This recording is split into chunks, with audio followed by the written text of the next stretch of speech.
ولی زنه یه جوریه. صبح خوش من گفتم بیا برای کار، بعد یهو خودش برگشت گفت برو دیگه، پولتو بگی برو، نمیخواد کار کنم. خانم شک داشته انگار می‌ترسید من دستم کج بشه یه چیزی ازشون بالا بردم. میگم من اینجا کسی رو نمیشناسم، بعد در حد سلام علیکم اینجوری راحت دارم. خانم ولی معلومه زنه به همه شک داره.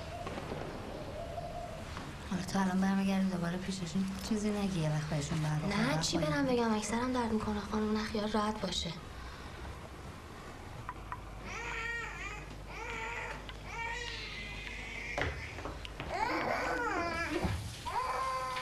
سبزی خانم دیدیم بچه‌تون رو بعد داره بی‌تابی میکنه. برش پایین بعد بیا.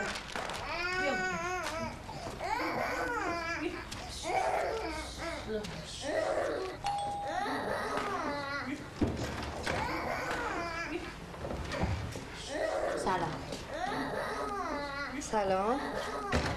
تازه شدی عروس. عوض شدم؟ آره بابا چی بود این قیافه؟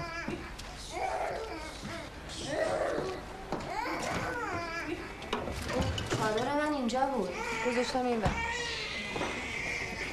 مبارکه، به سلامتی انشالله. وجده خانم اگه اجازه بدی من برم پایین نهار درست کنم، این بچه هم بخوابونم، برمیگردم. نمیخواد بری دیگه، همین خانم میمونه کمک. خداحافظ. کلافه کردیم بچه من انقدر نمیخواد یه لیوان بده شربت بخوره. خب اگه باید بمونم زودتر شروع کنم. حالا وقت هست، اگه مون بقیه‌ش رو فردا بیا بکن، منم خستم. خب فردا که شما نیستین دیگه.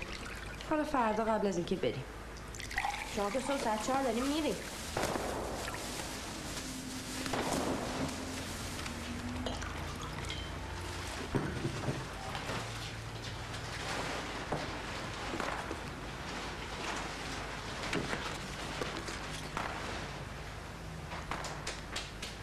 تو از کجا میدونستی؟